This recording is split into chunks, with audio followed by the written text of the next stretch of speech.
My husband said that I am nothing without him. I showed him that it was the other way around. My husband, Derek, said I was nothing without him during an argument about me going back to work after 8 years of raising our kids. He said I'd been out of the workforce too long. Nobody would hire someone with my gap in employment, and I should be grateful he made enough money that I could stay home and play house. He actually said playhouse about raising his 3 children, managing his household, and handling every aspect of his life outside the office. He said, without his salary, his connections, his status, I'd be some nobody with no skills trying to get a minimum wage job. He said I should thank him daily for the life he gave me, because I'd contributed nothing of value to our marriage except birthing his children, which any woman could do. I asked if he really believed I was nothing without him, and he said it was just facts, that I'd been living off his success for nearly a decade and wouldn't survive a week without his support. He said the house was in his name, the cars were in his name, the bank accounts were his, and I existed because he allowed it. That night, I started planning his education. Derek was an executive at a consulting firm and constantly bragged about his presentations, his client relationships, and his ability to close deals. What he never mentioned was that I wrote every presentation he'd given for the last 8 years. I edited every email to important clients. I planned every business dinner at our home. I reminded him of every meeting, every birthday, every client's spouse's name. I packed his bags for trips with the right clothes for each event. I made sure he had backup phone chargers, the right adapters, and printouts of everything because he couldn't work his laptop properly. I sent gift baskets to clients' families when appropriate.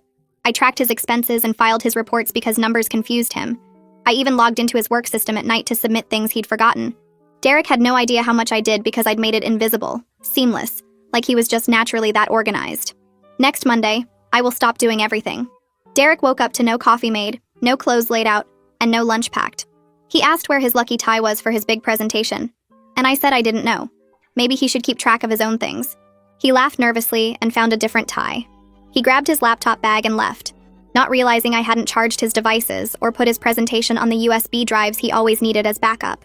He also didn't notice I'd changed the password on the cloud storage where all his materials were saved, the account I'd set up and managed because he couldn't figure out two-factor authentication. Derek called me at 10, panicking because his presentation wasn't on his laptop. I said that sounded like his problem to solve. He asked for the backup USB, and I said I didn't know what he was talking about. He tried to log into the cloud account but couldn't. He had to present from memory, which meant he had nothing because I'd always prepared everything. His boss called it the worst presentation he'd ever seen and asked if Derek was having a stroke. The client walked out halfway through. That evening, Derek came home demanding to know what I'd done. I said I'd done nothing, which was exactly what he said I was, so it shouldn't matter. He said I was sabotaging him, and I said, how could nothing sabotage something? He tried to fix things himself, but didn't know any passwords, didn't have any client contact information saved anywhere he could access, and didn't even know his own calendar because I'd always managed it. Tuesday, he missed 3 meetings because I didn't remind him. On Wednesday, he showed up to a client dinner in jeans because I hadn't told him it was formal.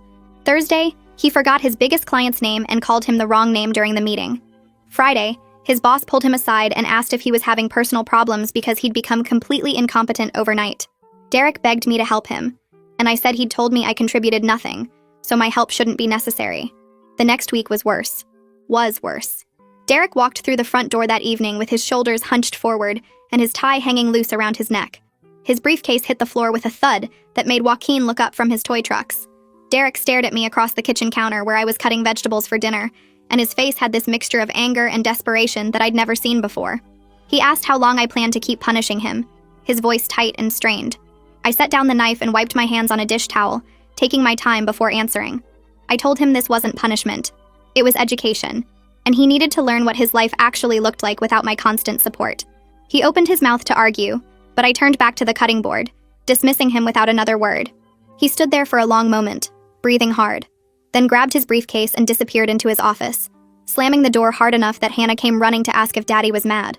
Friday morning, Derek left early for the office, and I knew from his calendar that he had an interview scheduled with a potential assistant named Althea.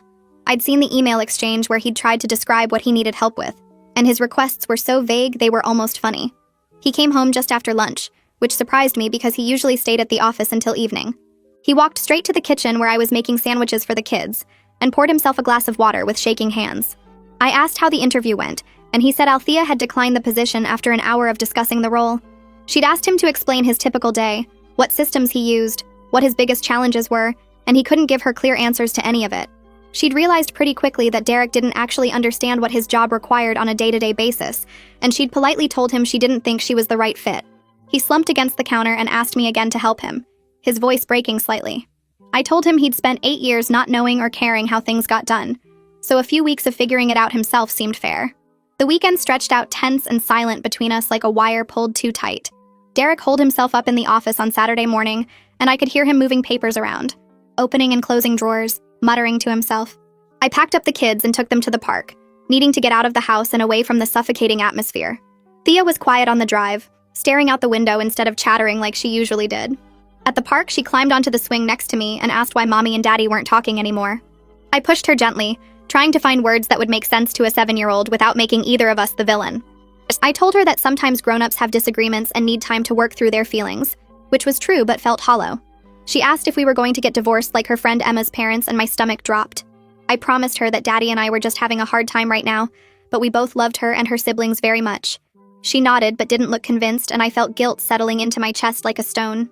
Monday morning of week 2 arrived with gray skies and a tension headache pounding behind my eyes. Derek left for work without eating breakfast, and I busied myself getting the kids ready for school and daycare. Around 10:30, I was folding laundry in the bedroom when I heard Derek's phone ring in his office downstairs. He must have forgotten it in his rush to leave. It rang 3 times, stopped, then started again. I ignored it and kept folding, but then I heard the house phone ring. I picked it up and a man's voice asked for Derek, saying it was Khalid and it was urgent. I told him Derek was at the office and suggested he try there.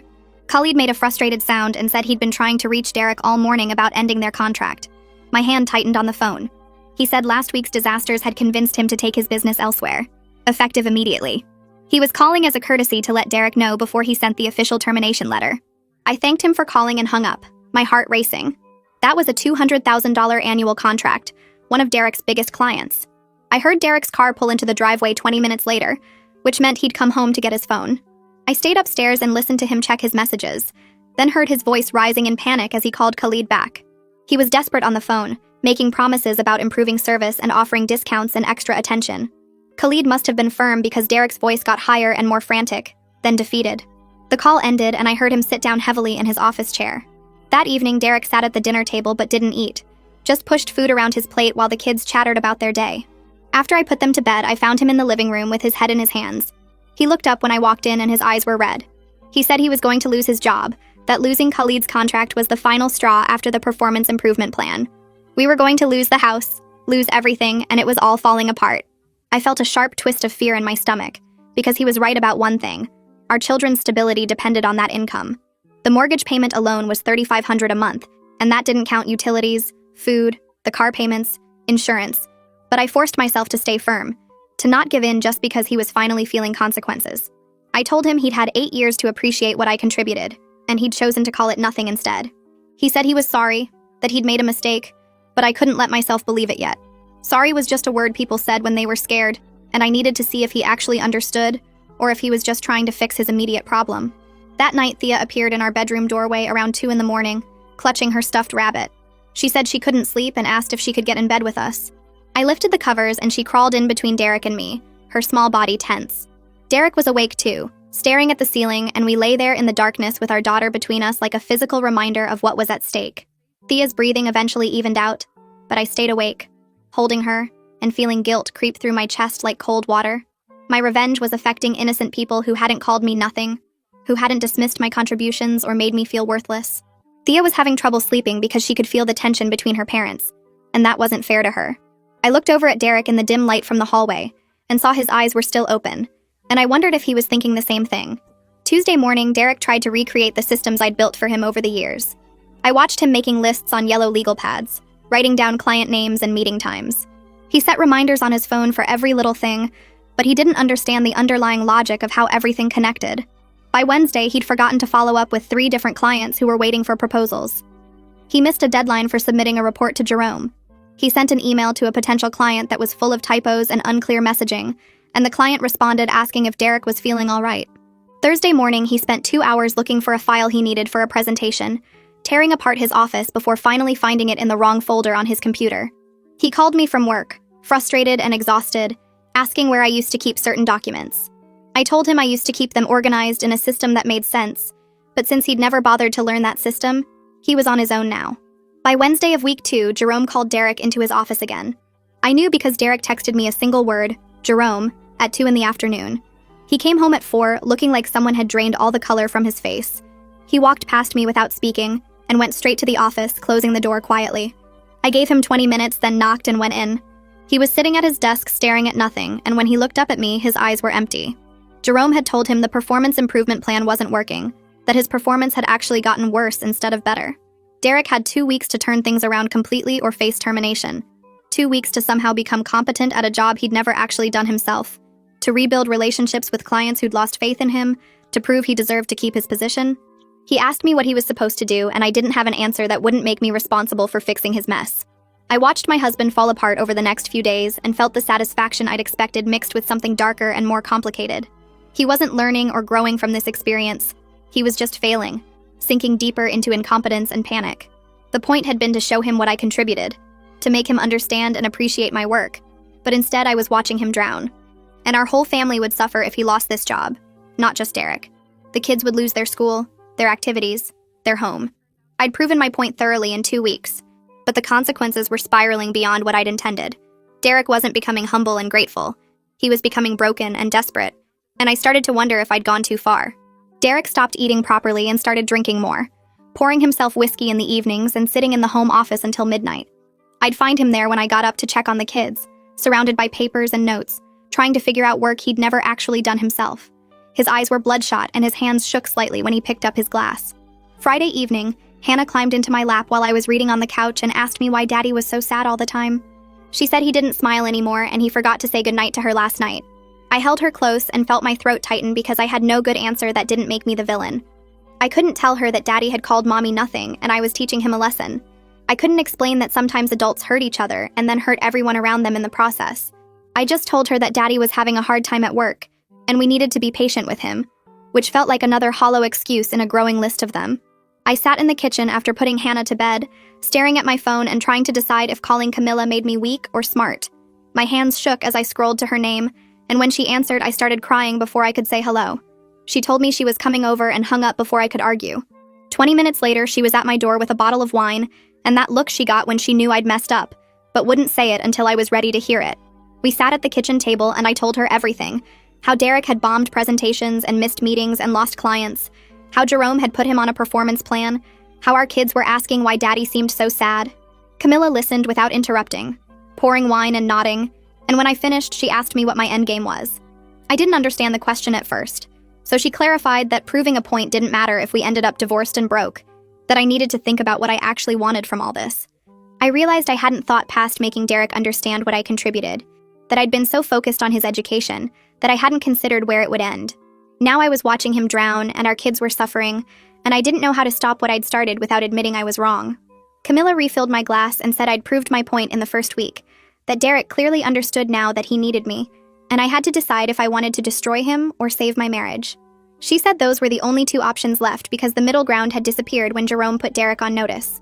I told her I didn't want to destroy him. I just wanted him to appreciate me. But she shook her head and said those 2 things had become the same thing whether I meant them to or not. Derek's career was falling apart, our finances were going to collapse, and the kids were watching their father break, all because I wanted acknowledgement. Camilla asked if the acknowledgement was worth what it was costing, and I couldn't answer because I didn't know anymore. She stayed until midnight, and when she left, I sat alone in the dark kitchen thinking about what I'd done and what came next. Friday morning, Derek left for work without saying goodbye, and I knew something bad was coming by the way he couldn't look at me. He came home at 3 in the afternoon, which was wrong because he never left the office before 6, and his face told me everything before he said a word. Jerome had demoted him from executive to senior consultant, dropping his title and his salary and his office with the window view. The demotion came with a 40% pay cut, and Derek stood in our kitchen telling me the numbers with dead eyes like he was reading a grocery list. He said Jerome told him he was lucky to keep any position at all given his recent performance, that the firm was being generous by not firing him outright. Derek looked at me and said I won, that I'd proved my point completely, and he hoped I was satisfied with the results. Then he walked upstairs and closed the bedroom door, and I heard the lock click. I stood in the kitchen trying to feel victorious, but only feeling sick, because this wasn't what winning was supposed to look like. That weekend, I spread our bills and bank statements across the dining room table while Derek stayed in the bedroom, and I did math that made my stomach hurt. His new salary barely covered the mortgage and car payments, leaving almost nothing for groceries or utilities or the kids' activities. We had some savings, but not enough to bridge the gap for more than a few months. And then what? I looked at Hannah's dance class tuition and Thea's art supplies and Joaquin's daycare costs, and I couldn't figure out how to make the numbers work. We'd been living a lifestyle that required Derek's executive salary, and now that salary was gone, cut by nearly half because I'd wanted to teach him a lesson. I thought about telling Derek we needed to talk about money, but he wasn't speaking to me and I wasn't sure I could face him anyway. Sunday evening, I made a list of what we could cut, which activities and expenses and small luxuries we'd have to eliminate, and the list got longer and scarier the more I wrote. Monday morning of week 3, I got the kids ready for school and watched them eat breakfast, really looked at them and saw how Thea had dark circles under her eyes, and Hannah was quieter than normal. Joaquin was too young to understand, but the girls knew something was wrong, could feel the tension between their parents even when we tried to hide it. I'd been so focused on Derek's destruction that I hadn't fully considered what it meant for them, how his failure wasn't just his problem, but our family's problem. They would lose things they loved because I'd engineered their father's downfall, would see their lives get smaller and harder because I wanted respect. Derek came downstairs in his work clothes looking like a ghost, poured coffee without acknowledging me, and left. I watched him go and felt the weight of what I'd done settle on my shoulders, heavier than I'd expected. The kids asked why Daddy didn't say goodbye, and I made up something about him being stressed at work. Another lie in a growing pile of them. That week, Derek stopped begging me to help and just accepted his new reality, going through the motions at his smaller job with his reduced responsibilities. He came home at 5:30 instead of 7, ate dinner in silence, and spent evenings in the home office doing work that didn't require my input anymore because it was simpler now. The defeat in his eyes made me feel sick instead of victorious because I'd wanted him to understand my value, not to break him completely. He moved through the house like a stranger, present but absent, and the kids noticed. Thursday afternoon, my phone rang with a call from Thea's school, and the teacher told me Thea had been acting out, getting into fights during recess and refusing to do her work in class. The teacher asked if there was anything going on at home that might explain the behavior change, and I had to admit there was marital stress, that Derek and I were having problems. The teacher suggested family counseling and said she'd be monitoring Thea's behavior closely, that another incident might result in suspension. I thanked her and hung up, then sat in my car in the school parking lot trying not to cry because now I'd hurt my daughter too.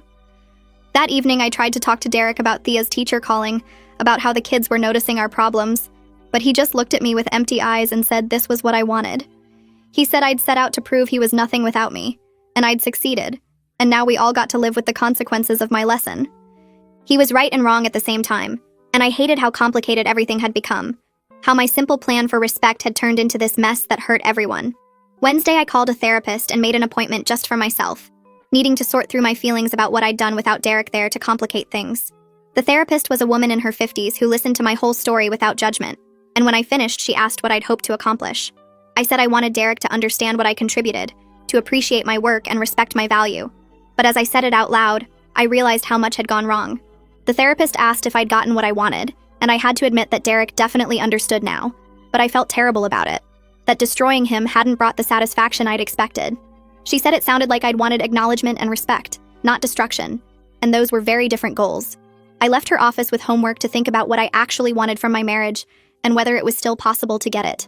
Derek's parents called that evening while I was making dinner, asking what was wrong with their son because he seemed depressed and wouldn't talk to them when they tried to check in. I deflected their questions, saying Derek was just stressed about work changes, but his mother pressed and said she knew it was more than that.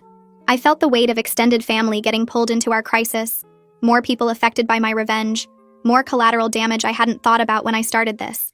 His father asked if we were having marriage problems, and I said we were working through some things, which was both true and completely inadequate. After I hung up, I looked at Derek sitting in the home office, shoulders hunched over his laptop, and wondered how we'd gotten here and how we'd ever get back. Monday morning, I sat at the kitchen table with bills spread across every surface, sorting them into piles I could pay and piles I couldn't. The mortgage statement showed we were current for this month, but next month looked impossible with Derek's reduced salary. The credit card bills had crept up over the past 3 weeks because I'd been too distracted by our crisis to monitor spending, and now the minimum payments alone ate up most of what remained after the mortgage. I pulled up our bank account on my laptop and watched the balance, doing math that didn't work no matter how many times I tried different numbers. Hannah's dance class tuition was due Thursday, $60 a month that suddenly felt like $600. I picked up my phone 3 times before finally calling the dance studio, and when the woman answered, I had to clear my throat twice before I could speak. I told her we needed to cancel Hannah's enrollment, and she asked if everything was okay, her voice full of concern that made me want to cry. I said we were fine, just some temporary budget adjustments, and she offered to put Hannah on hold for a month instead of canceling completely. I thanked her but said no, we needed to cancel, because I didn't know when things would get better, and I couldn't leave them hanging.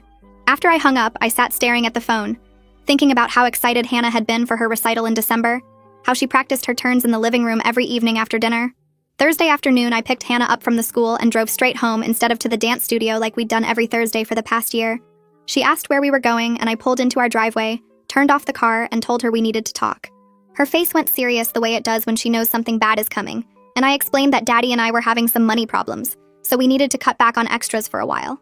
She asked if dance class was an extra, and I said yes, even though it broke my heart to call something she loved an extra.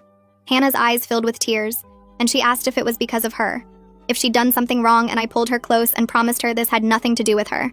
She cried into my shoulder asking when she could go back, and I had no answer that wouldn't be a lie, so I just held her and felt like the worst mother in the world. That evening, Thea asked why Hannah was so sad, and I had to explain to her too that we were cutting back on activities, which meant her art class might be next. Thea got quiet in that way she does when she's processing something big, and later I heard her telling Hannah they could practice dance together in the basement for free.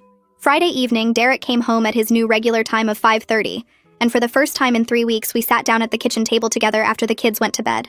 We'd been avoiding each other, passing in hallways and speaking only about kid logistics. But the bills spread across the table forced us into the same space. Derek looked at the pile of unpaid statements, and I saw his shoulders slump, and neither of us spoke for a full minute. He finally said he knew things were bad, but he hadn't realized how bad, and I told him we couldn't make next month's mortgage if something didn't change. We sat there in silence again, both of us too tired and scared to keep fighting, and he admitted he never understood what I did, because he never had to think about it. He said he just woke up every day and everything worked, his presentations were ready and his meetings were scheduled and his life ran smoothly, and he genuinely believed that was just how things were. I told him I knew he didn't understand. That was the whole point of stopping. But I also admitted I took my revenge too far. He asked what I meant, and I gestured at the bills. At our quiet house where Hannah cried herself to sleep over canceled dance class, at the mess we'd made of our family. I said I wanted him to understand my value, but I didn't want this. Our kids suffering and our marriage destroyed and everything falling apart.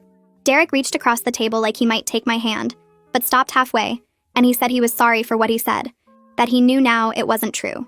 I asked if he really knew or if he was just sorry because his life fell apart, and he thought about it before answering that he didn't know. Maybe both.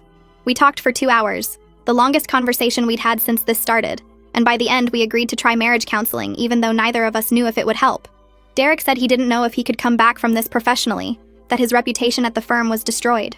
I asked what he meant, and he explained that even if I helped him now, Jerome and the other executives saw him fall apart completely, saw him fail at basic tasks and miss crucial deadlines.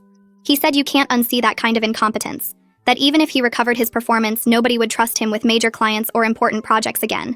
I felt panic rising because I'd destroyed his career to prove a point, and now we had to live with that destruction. Saturday morning, we attempted something like normal family life, getting all 3 kids dressed and taking them to the playground near our house. Joaquin ran straight for the swings like always, too young at 3 to sense anything wrong. But Thea and Hannah stuck close to us in a way they normally didn't. Derek pushed Joaquin on the swings while I sat on a bench with the girls, and we all pretended everything was fine. Thea asked if we were getting divorced, and the question hit me like a punch to the stomach. I told her no. Daddy and I were just working through some problems, and she said her friend's parents said that too before they got divorced. Hannah started crying again, and I had to reassure both of them that we were staying together. We were just having a hard time right now. Derek came over and sat down, and we spent 20 minutes convincing our daughters that their family wasn't falling apart, even though we weren't sure ourselves. Sunday, we took them for ice cream, spending money we didn't have because we needed to do something normal, something that felt like our old life. The girls got chocolate cones, and Joaquin got vanilla in a cup because he always made a mess with cones, and Derek and I shared a strawberry sundae in silence. We drove home and put the kids down for quiet time, then sat in the living room not talking, just existing in the same space without fighting. It felt like a truce more than peace, both of us too exhausted to keep up the war. Monday morning, Derek's phone rang at 8:30 while he was getting ready for work, and I heard his voice go flat in that way that means bad news. He came downstairs already dressed, his tie crooked because I hadn't fixed it, and told me Jerome wanted to see him first thing. He left without coffee or breakfast, and I spent the morning cleaning the kitchen over and over, unable to focus on anything else. Derek called at 10 and asked if I could talk, his voice hollow and distant. I said yes, and he told me the firm was eliminating his position entirely in the next round of restructuring, that he had 6 weeks to find a new job or he'd be unemployed. I asked if this was because of his performance, and he said Jerome claimed it was about budget cuts, but they both knew the real reason. Derek said his damaged reputation made finding another executive position nearly impossible, That word traveled fast in their industry, and everyone knew he'd fallen apart. I felt my chest tighten because 6 weeks wasn't enough time. Not for the kind of job he needed. Not with 3 kids and a mortgage and bills we couldn't pay. He asked what we were going to do, and I had no answer. Just sat there holding the phone and feeling panic rise in my throat. He said he'd start looking today and hung up, and I stood in my kitchen feeling the full weight of what I'd done. Derek came home that evening at 4 instead of 5:30, and he walked in without saying hello or acknowledging the kids. He went straight to the home office and closed the door, and I followed him after a few minutes. He was sitting at his desk staring at his laptop screen, not typing or moving, just staring. I asked if he was okay, and he turned to look at me with completely empty eyes. He said the firm was eliminating his position. He had 6 weeks, and his reputation was destroyed. He spoke without emotion, just stating facts like he was reading a weather report, and that scared me more than if he'd been angry. I told him we'd figure it out, and he laughed. A short, bitter sound that didn't match his blank face. He asked how we'd figure it out when we couldn't pay next month's bills on his current salary, let alone with no salary at all. I said I didn't know, but we had to try to. He went back to staring at his laptop without responding.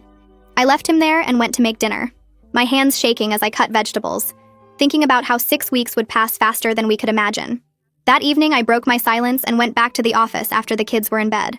Derek was working on his resume, typing slowly with 2 fingers because he'd never learned to type properly, and I pulled up a chair next to him. I told him to let me help with the descriptions of his achievements because he couldn't articulate them himself, and he looked at me with surprise and something like hope. We spent 2 hours rewriting his resume, with me translating his vague statements into concrete accomplishments, and it felt like surrender but also survival. I had to choose my children's welfare over my pride, had to accept that proving my point meant nothing if we ended up homeless. Derek thanked me when we finished, and I just nodded, unable to speak past the lump in my throat. The rest of the week we applied to jobs together, me writing cover letters that highlighted Derek's strengths while carefully avoiding his recent failures. I coached him on interview answers, helping him practice responses to questions about his experience and skills. It was exactly the dynamic that started this whole crisis, me doing the work while Derek got the credit. But now we both knew what we were doing and why. He didn't pretend the words were his own or that he'd figured things out himself, and I didn't pretend I was just helping a little. We sat side by side at the kitchen table every evening after the kids went to bed, him reading job postings while I crafted applications that might get him interviews. Thursday evening, Camilla came over after I texted her asking if we could talk. She brought wine, and I told her everything, about the bills and Hannah's dance class and Derek losing his job. I confessed that I was helping him now, writing his resume and applications, and I felt like I'd failed at proving my point. Camilla listened without interrupting, and when I finished, she said I hadn't failed at all. She told me I'd proved my point completely in the first 2 weeks. Derek understood now what I contributed, and what I was doing now was choosing to save my family. She said that was different from giving up. That was making a choice about what mattered more. I asked if she really believed that, or if she was just being nice, and she said she believed it because she'd watched me fight for respect, and now she was watching me fight for my kids. We finished the wine, and she left, and I felt slightly less like I'd betrayed myself. By the end of week 4, Derek had 3 interviews scheduled, and I helped him prepare for each one. We practiced his answers to common questions, worked on his body language and tone, and I made sure he had printed copies of everything he might need. Before his first interview Tuesday morning, I straightened his tie and told him he could do this, and he thanked me with genuine gratitude I'd never heard from him before. He came home that afternoon and said it went okay. Not great, but not terrible. And we debriefed over dinner while the kids ate chicken nuggets. Wednesday's interview went better, and Thursday's best of all, and each time Derek thanked me after our prep sessions. He said he couldn't do this without me, and I told him I knew, and for the first time that acknowledgement didn't feel like a weapon or a wound. It just felt like truth we were both finally ready to accept. The first interview was Tuesday morning at a downtown office tower, and I drove Derek there because he was too nervous to drive himself. He kept checking his tie in the mirror and asking if his resume looked okay, and I told him it looked fine because I'd written it. I waited in the car while he went inside, checking my phone and watching other professionals walk past in their suits.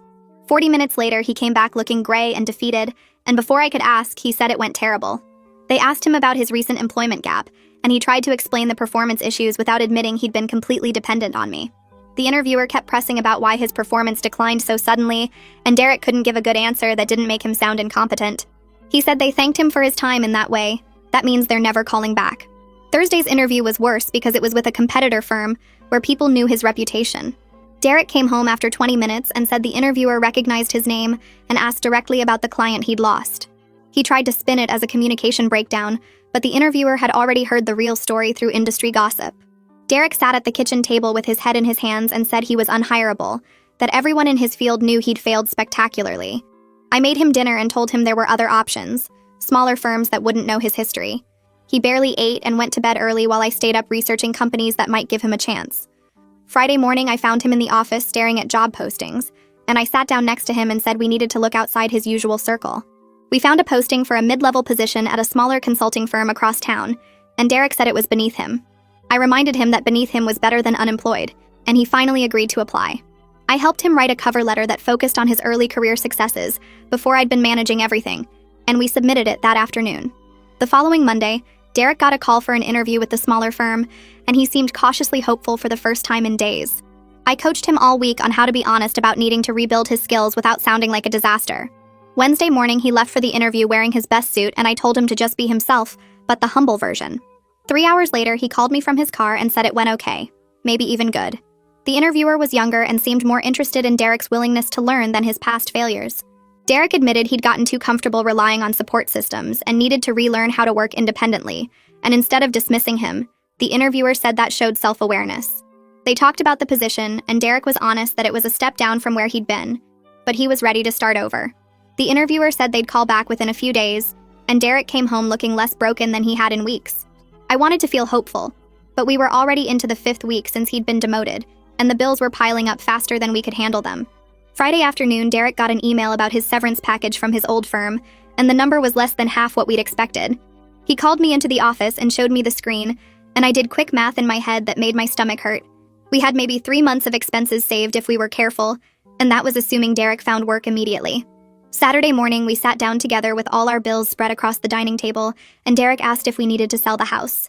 I looked at the mortgage payment and the car payments and the kids' school tuition and said maybe.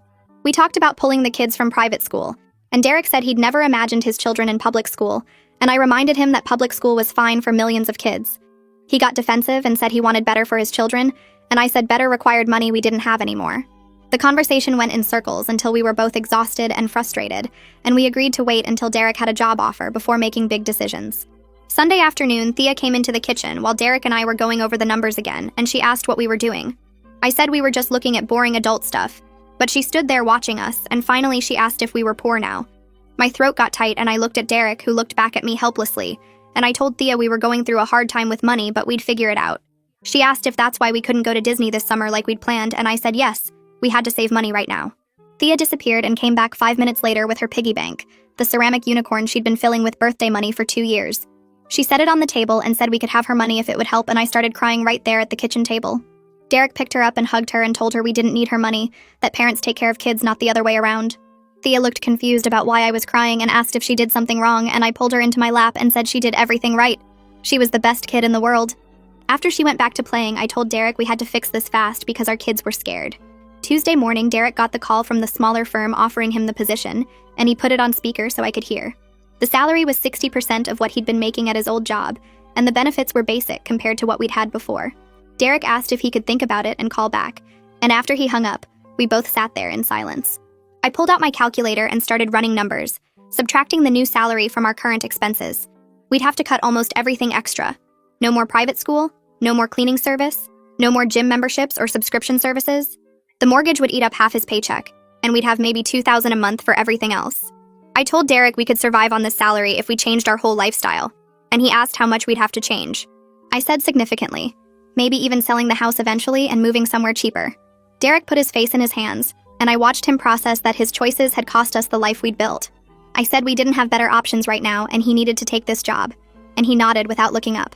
He called them back that afternoon and accepted the offer, and his start date was set for the following Monday. Week 6 started with Derek getting ready for his first day at the new firm, and he looked nervous in a way I'd never seen him before. He asked me 3 times if his tie was straight, and if he had everything he needed, and I walked him through his bag like he was a kid going to the school. His phone rang during lunch, and I saw his name on the screen, and when I answered, he asked about how to handle a client situation he'd encountered.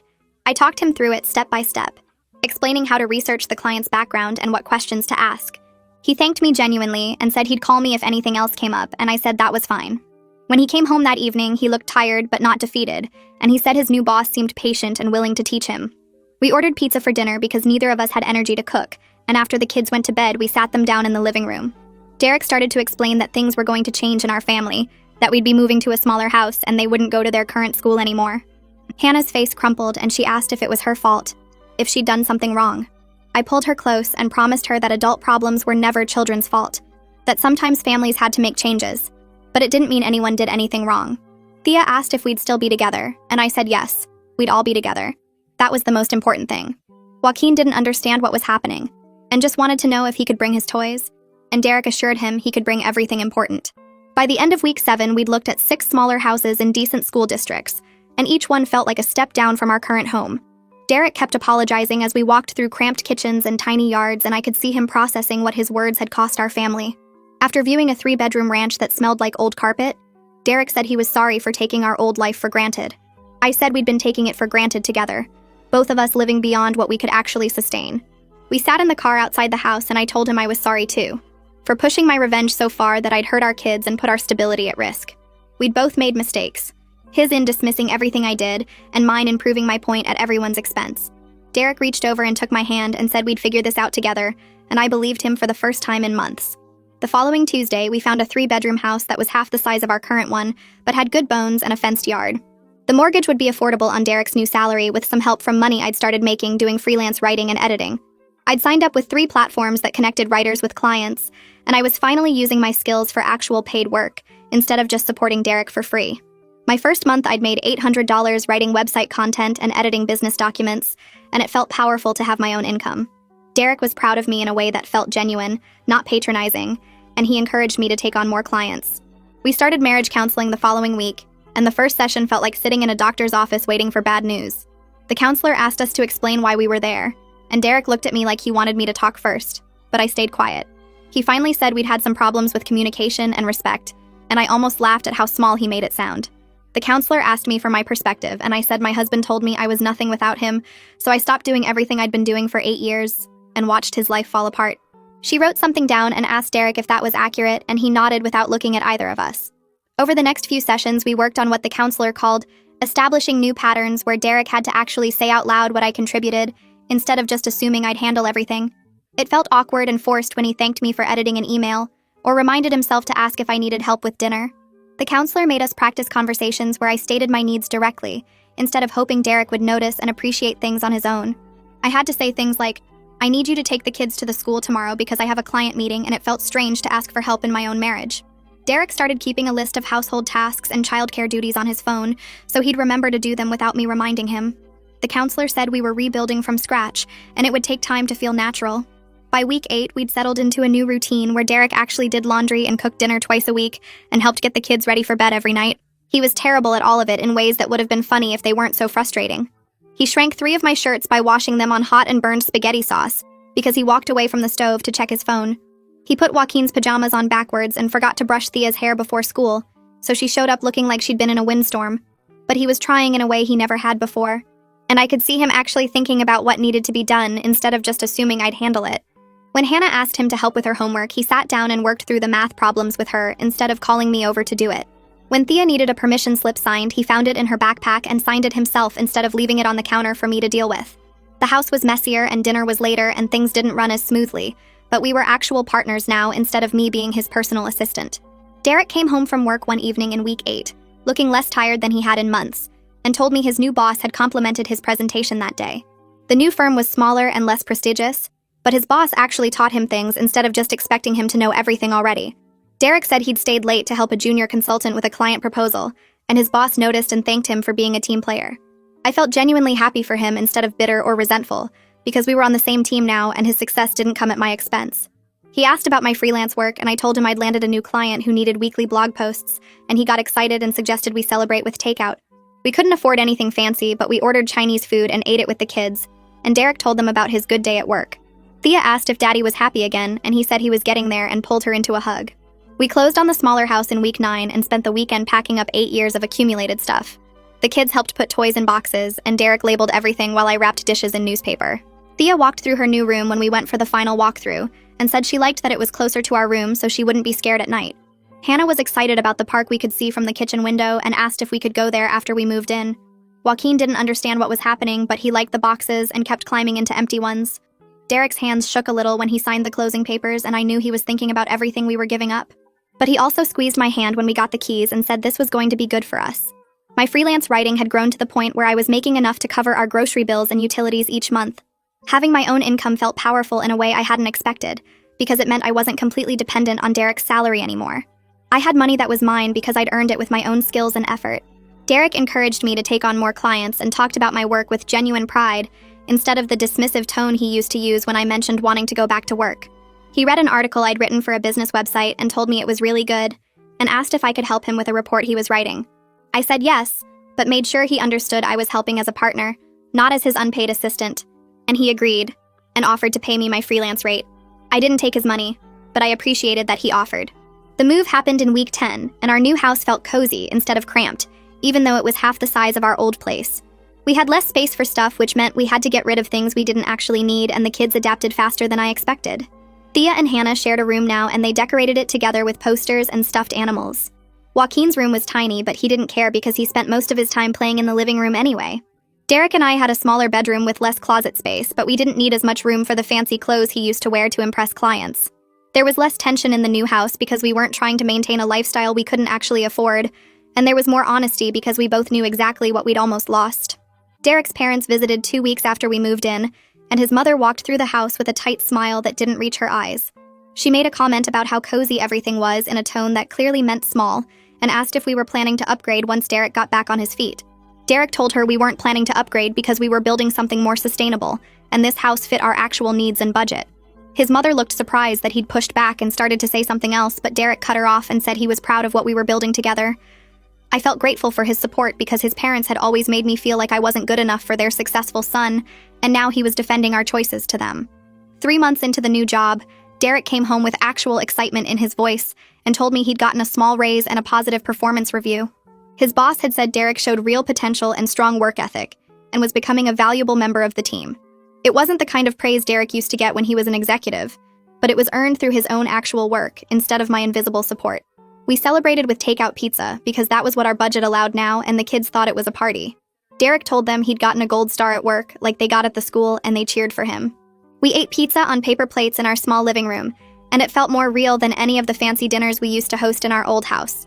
Thea's teacher called in month 4, but this time her voice was cheerful instead of concerned. She said Thea had been doing much better lately, and seemed happier and more settled at the school. The acting out had stopped, and Thea was participating in class and playing nicely with other kids. The teacher said whatever we'd changed at home was clearly working, and she was glad to see Thea thriving. I felt relief wash over me because I'd been so worried about the damage my revenge had done to our kids. Knowing that Thea was doing better meant we were actually repairing things instead of just pretending everything was fine. Camilla came over to the new house on a Saturday afternoon, and we sat in the small backyard while the kids played in the park across the street. She looked at me for a long moment and said, I looked lighter somehow, like I wasn't carrying as much weight on my shoulders. I realized she was right because having Derek as an actual partner instead of another child to manage had freed up mental space I didn't even know I was missing. I wasn't tracking his schedule or writing his emails or managing his entire life anymore, and that meant I had energy left over for myself and my own work. I started working more with my freelance clients, and Derek kept asking if I needed help with proposals or emails.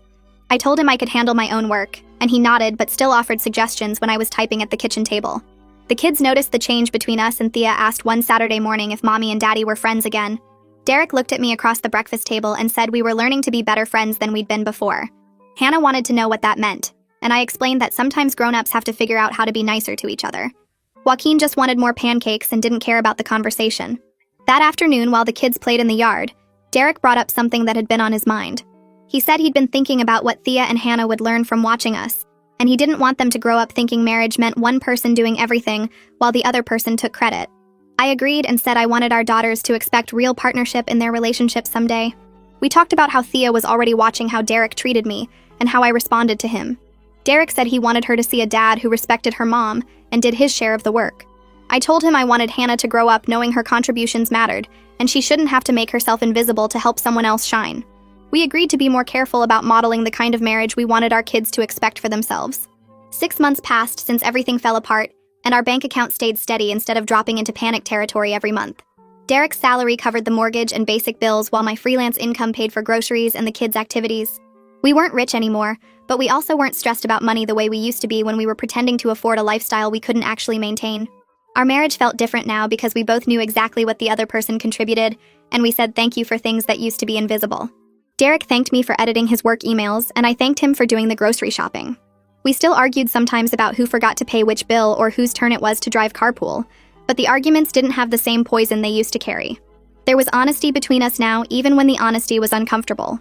One evening after the kids went to bed, Derek told me something I wasn't expecting. He said he was grateful for what happened even though it was the worst few months of his life. I looked at him confused, and he explained that he'd been turning into someone he didn't like. Someone who thought his job title made him better than other people. He said losing everything forced him to see how much he depended on me and how little he'd appreciated that dependence. I told him I was grateful too for finally learning to value my own work instead of hoping someone would notice it. I said I'd spent 8 years making myself small so he could feel big, and I didn't want to be small anymore. Derek nodded and said he didn't want me to be small either because that wasn't actually good for anyone. We built something different from what we had before. Smaller in obvious ways like our house and our bank account, but bigger in ways that mattered more. Our kids saw parents who respected each other instead of parents where one was in charge and one was invisible. Thea asked me one day if I liked my job, and I said yes because it was mine and people paid me for it.